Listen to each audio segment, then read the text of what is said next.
up, guys? Matt Laidlaw here, coming to you from Laidlaw's Harley-Davidson. So I'm here at the 2016 dealer announcement meeting. This is where they are announcing all the new models and changes for the 2017 model year. So if you haven't heard already, the big major announcement this year is Harley-Davidson is releasing the Milwaukee 8, their brand new powertrain. Now this motor will be first introduced on all the touring chassis bikes. So the main focus at the dealer announcement meeting this year was, of course, the new Milwaukee 8, which is Harley-Davidson's brand new engine, 107 cubic inches. I'm going to be going into some serious detail here. There were no new models launched per se this year. They did eliminate several models from the lineup though, and let me list those off real quick. So they will no longer have the Sportster 72 available. They are no longer making the Dyna Switchback. They are no longer making the Fat Boy Low. You still have the normal Fat Boy and the Fat Boy S. And they will no longer be producing the Electroglide Ultra Classic Low. And I've also been told in October they will be halting all V-Rod production. So if you want to get a V-Rod, now is the time to get them. They will be making a very limited supply of 2017s. And there are still, I'm sure, some 2016s left out there in the market as well. Okay, so without further ado, let's get into the brand new Milwaukee 8 engine here. So they had this really cool prototype they had out here on the table that I'm assuming was like 3D printed, but I could be wrong. But it was kind of their mold for the conceptual stage and design of the engine. Here's another shot of it from the other side. Got the primary shot there. Primary is about the same. Nothing really changed there too much. You can see it's got 4 valves per cylinder. That's a huge difference. Again, that's where it gets its name. It's got a total of 8 valves. That's why they call it the Milwaukee 8. Not to be confused with the 8th engine of the Harley lineup. It's actually the 9th. Okay guys, so Harley-Davidson had these 2 engines set up that had pieces of the covers cut away so you could see the internals, see the guts, and kind of see mechanically what was going on. The motor on the left was a 107 cubic inch and the one on the right was 114 cubic inch.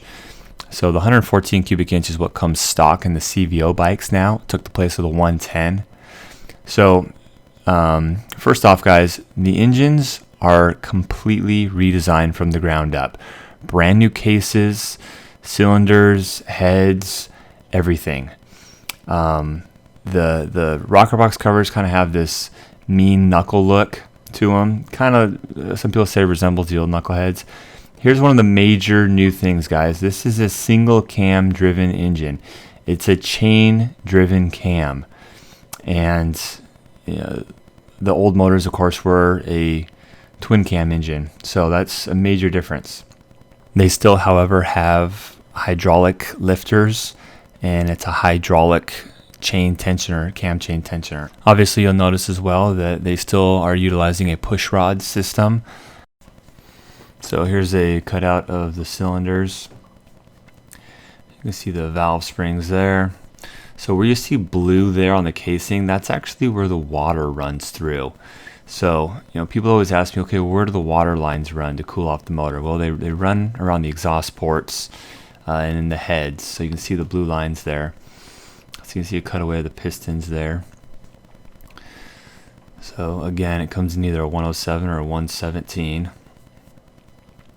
Now, I will say the cooling system is completely different in its design. However, mechanically and in its purpose, it kind of serves the same purpose to a large degree.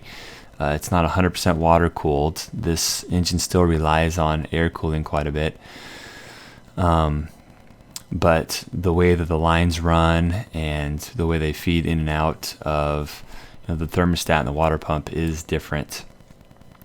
The non-twin cooled bikes, so like your Street Glides and Road Glides and Road Kings, they have a lot more sophisticated oil cooling system. They have a lot bigger oil pump, oil cooler on the front now that pumps oil up through the heads similar to the water-cooled design. So you can see that piping coming off of the back of the motor there and into the oil tank reserve there. Another significant change to this engine is it has 2 spark plugs per cylinder, so you get a lot more efficient burn. So 4 valves, two spark plugs per cylinder. See the primary drive there.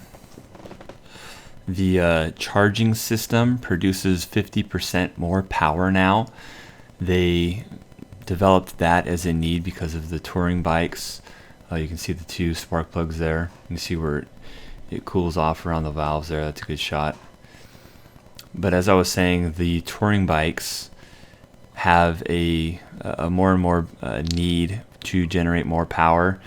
If you've owned a Harley-Davidson, you've probably had a dead battery if you don't take care of the battery properly and use like a battery lead and charge it, a battery tender. And so Harley-Davidson really helped out the charging system a lot, which was a pretty big need for these touring bikes that have all the additional stereo equipment and lighting on them that have, you know, a larger draw on the battery. So guys, I've been talking about a lot of the specs and stuff here, but you may be asking, okay, what does that really mean performance-wise? So I'm going to get into some exact numbers here in a minute, but the performance is up. In a lot of the Harley-Davidson PR videos they've been putting out there, they say it's 2 to 3 bike lengths faster than the old 103 cubic inch motors.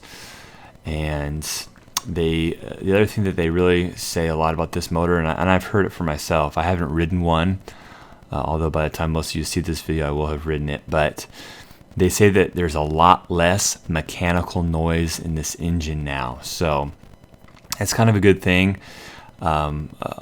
After selling bikes for a long time, some of the guys that buy Harley-Davidson for their first time, they come back the second or third day and say, you know, my bike's making a weird noise, and we ride it and check it out, and sure enough, there's nothing wrong. The bike is perfect. So I just think that as time goes on, people are looking for more of that quiet, refined sound, and Harley-Davidson has done it. So just to be clear though, the engine overall, like the exhaust sound, will still be that great low tone, deep signature Harley-Davidson sound. What I'm referring to that's going to be quieter is the actual mechanical noise, like the valve train and the lifters. That will be a lot more of a refined, quiet sound. But the overall exhaust sound, you still got that awesome Harley-Davidson sound that, you know, everyone tries to duplicate. All right, here's a close-up of the head there. You can see the intake and exhaust valves there. Now, they have this anti-knock sensor on these heads, pointed to right there. So it's a sensor that, you know, can sense when the bike is pre-detonating. And I should know this, but I assume that it retards the timing accordingly. This is the intake manifold here. Here's some more miscellaneous parts. Your cylinders and here's your they have a brand new and improved flywheels, so they can stand a lot more load now on the flywheels. I'll go into that in a little bit more detail in a minute. You got your rocker box covers there. Really cool muscular redesign on the rocker box covers, I will say. Here's kind of another shot of the engine. Kind of see the valves there and where the water cooling goes around them. Here's a shot of the Stage 3 performance kit. So this is if you have a 107 cubic inch bike and you want to bump it up to the 114. So you got the bigger cylinders and pistons, a little bit different cam, and it's all warrantyable. So yeah, if you want to bump, if you buy like a Street Glide or a Road Glide or something like that, and you want to bump it up to 114, you know, you didn't buy the CVO version, then you can get this kit and bump it up. Just in case I forgot any of the main points, here's some charts that Harley had out there. Dual spray fuel injectors, 4 valves per cylinder, increased power, anti-backlash, transmission gear. Talks about the bore size, stroke size, increased crank pin diameter, hydraulically compensated and factory preset valve lash, primary balancer with anti-backlash gear. So you got a larger AC and throttle body. It's up to 55 millimeters. You got a tucked rear header, increased output from the starter motor, improved engine oil venting, catalyst moved rearward, greater engine oil capacity, so it's up to 4.5, so it's up half a quart, increased oil pump capacity, and you got the single cam with the hydraulic tensioner chain drive. All right, so here's some more highlights. First one is dual spark plugs, improves the efficiency and idle. Dual knock sensors improve anti-knock control, high output charging system. I kind of touched on all those things already. They did lower the idle speed, guys, and a lot less shaking as well. Increased capacity assist and slip clutch for lower effort and engine braking. Increased leg clearance, narrow primary. So people that are a little bit shorter have a little bit more ease in getting both their feet flat-footed on the ground. I will say too, guys, something I haven't mentioned yet is this is both a counterbalance motor and rubber mounted. So when you're sitting there idling at a light, there is a lot less vibration in the engine when you compare it to the old version of bikes. Something I want to highlight a little bit more too, on that last slide I showed you, it says the catalyst was moved rearward. So the catalytic converter in the exhaust is positioned back further so as to reduce some of the heat that would otherwise radiate up onto the rider. So guys, with every brand new touring bike this year, so everything that gets this new Milwaukee 8 motor also gets brand new suspension. So I think this is going to get overlooked, but this is the suspension in the rear. You've got 15 to 30% more preload depending on what model you buy. Here's a shot of the suspension on the back of a Street Glide here. So you've got a lot more adjustability in the preload there. It's a similar technology with the gas emulsion chamber, but they have a completely different part number or setup for the Street Glides and Road Glides as opposed to the Road Kings, and then they have a separate setup for like the electric glides, the full baggers. So it isn't a one-size-fits-all rear suspension. Most people do know that the Street Glides and Road Glides have a lower profile shock. So yeah, they have a different setup for the different bikes because of the weight and the profile of the bike. I'll mention too, guys, that in the past couple of years, the Road Glide Specials and the Road Glide Standards and the Street Glide Special and Street Glide Standard had different suspension, like the Standards had air ride. That's no longer the case.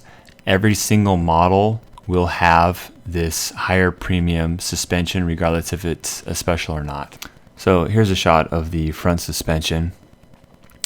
And the guy was kind of going over a little bit of a diagram, but without getting too technical, basically in all different ranges of force and shock, this handles better in those different ranges. So I hope you guys have enjoyed this very comprehensive look at the brand new 2017 Milwaukee 8. If you have any questions, let me know. Comment below. I'm pretty good about getting back to people that comment and ask questions. Again, this is Matt Laidlaw, representing Laidlaw's Harley-Davidson, the oldest, largest, and finest dealer in Los Angeles area. Thanks a lot for watching, guys. Bye-bye.